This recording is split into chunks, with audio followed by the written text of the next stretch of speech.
Well, joining me now from Ohio is Jeb, who's the spokesman and carer of Jeffrey Dahmer's father, Lionel. Jeb, good evening. Thank you so much for joining me.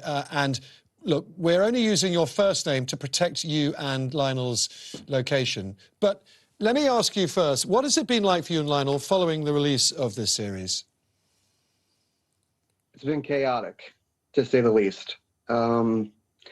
We've had people swing by the house. We've had people stop.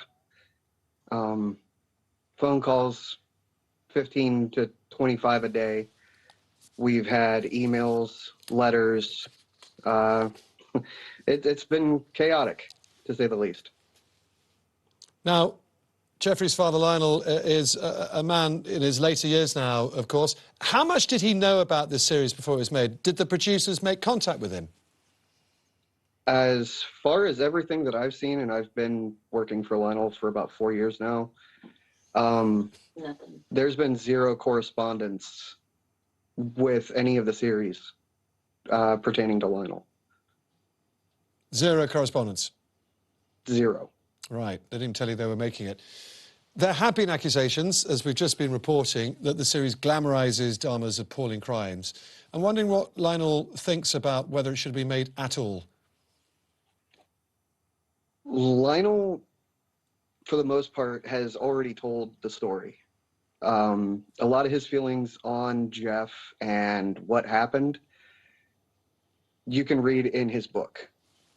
His feelings really haven't changed, and these new series, all they do is just open up more wounds, not just for Lionel, but for the victims' families as well. That sounds like a no. Look, I understand Lionel is in the room with you now. Does he want to say something? No, he does not. But he is in the room with you now?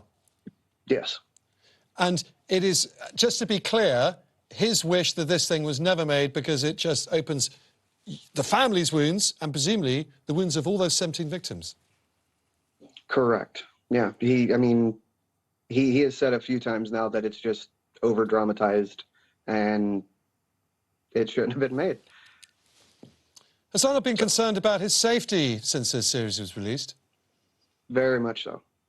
Very much so. We have had to ramp up security around here quite a bit, as well as post, no trespassing and stuff like that, which if somebody were to get a dumb idea and try to get into the house or something, then Lionel can defend himself, or one of the staff here can defend themselves. Now, Jeff, for those of us who might not have read Lionel's book yet, what are his feelings towards his son, Jeffrey? Loved him very much. He loved Jeff very much. Towards the end of Jeff's life, there in prison, he was baptized and saved. He turned his life over to Jesus, which that means more to Lionel than anything, that Jeff found God. And as far as the crimes and everything go, Lionel's sorry that they happened. He didn't have anything to do with them, but, he wishes as a father that, he could have done something to make his son not do those kind of things. Understandable. Yet, throughout, he always loved his son. With all of his heart.